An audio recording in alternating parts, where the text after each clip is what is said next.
If you can't pay for 100 million, then that means you're out of the business. This is totally business. So if the board of Manchester United can't afford to buy a player worth 100 million, then that means they are out of the competition. And I've been hearing a lot of fans who are like, where did Tottenham Hotspurs get this amount of money to buy these two midfielders? Guys, and they are still adding on. I hear they want to go for Krupi from Bournemouth. And for Krupi, I heard he is around 80 million plus. Guys, the market is crazy.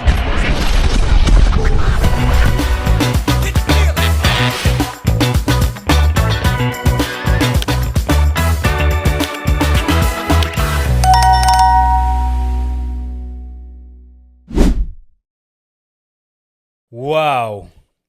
Guys, this is scary. Tottenham Hotspurs going on to sign Sandro Tonali and Matheus Fernandes. This is more than scary. For a Manchester United fan, I need to be scared.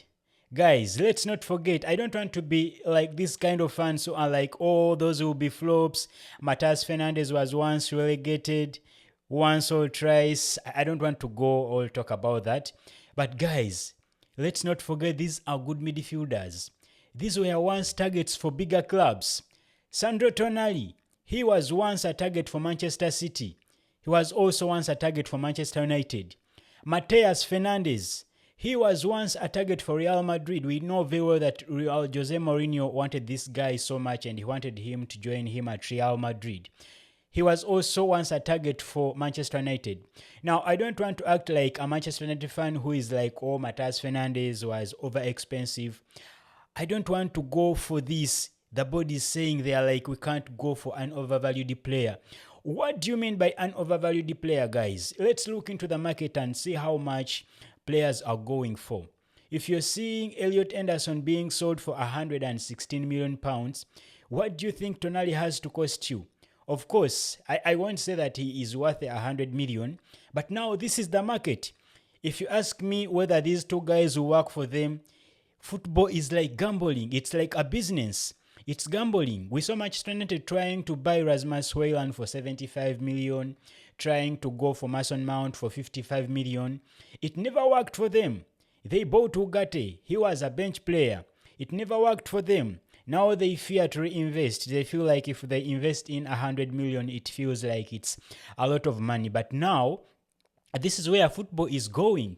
If someone is going to a club and is trying to ask for a player and they tell them you have to pay 100 million, this is the 50 million before. Now, according to the market, the way it is, the strategy, it's around 100 million. Now, if you can't pay for 100 million, then that means you're out of the business. This is totally business. So if the board of Manchester United can't afford to buy a player worth 100 million, then that means they are out of the competition. And I've been hearing a lot of fans who are like, where did Tottenham Hotspurs get this amount of money to buy these two midfielders? Guys, and they are still adding on. I hear they want to go for Krupi from Bournemouth. And for Krupi, I heard he is around 80 million plus. Guys, the market is crazy. We just have to accept the fact that the market is crazy. If you're going in for a player who has performed so well, especially in the Premier League, expect to pay a charge of more than 70 million. Now, if you're Manchester United and you can't pay for these kind of players, then that means you're out of the competition. Let's take this as a business. Congratulations to you, Tottenham Hotspurs, for buying these kind of players. Now, here comes a question. Will they manage to succeed in the top 4 positions? We all know very well that Spurs, before the last 2 seasons, they have been finishing below the 10th positions. But Spurs was once a very bigger club. Let's not underestimate them. Guys, Spurs will only be playing Premier League. They do not have to play other competitions coming next season. And now when we see United, who had better go to buy good players and they need a squad depth, they are just looking on people taking on their targets. If United can't afford to buy Tonali to rebuild their midfield and Matheus Fernandes, who else do you think you have to go to unless you promise me you're going to buy someone better than Sandro Tonali and Matheus Fernandes? But if you're going to buy someone who is at a lower fee and you expect them to perform better than Tonali, then I believe that looks more like a lie. Now, the top four competitions will have to still continue coming into the next season. With Spurs buying this kind of midfielder, I believe there will be a massive change. And I am personally believing that if Spurs continue to do this kind of searching, like trying to buy good players from your rivals, this is the strategy that Manchester United had before.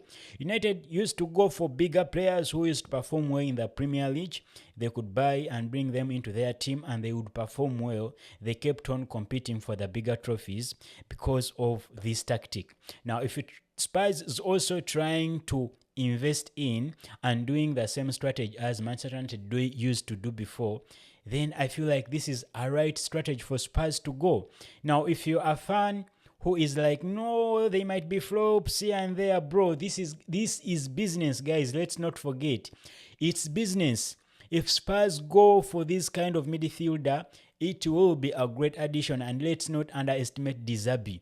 At Spurs there, De Zerbi was once a good coach. We all knew him at Brighton.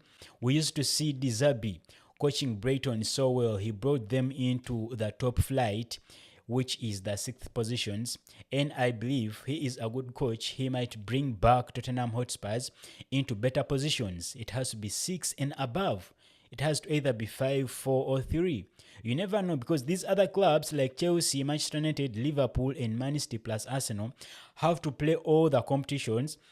Well, Spurs will be playing like how Manchester United used to play last season. So I believe with this addition of these two players, Matheus Fernandes and Sandro Tonali, I feel like Spurs has gotten into good business. Apart from that, I feel like you need to drop a comment. What do you think of this? Was United snatched off the players they wanted to buy? Because at the start of the season, we saw these as targets for Manchester United.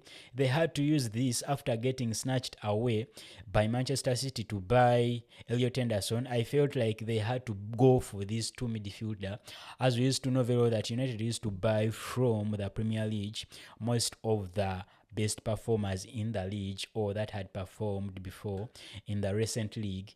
But now it's trying to get hard. They are snatching them off their targets. I don't know if they can be able to go for Tchouaméni. Like I told you in my previous video, that Tchouaméni is a bit expensive. But let's see what comes up. You never know what happens here and there.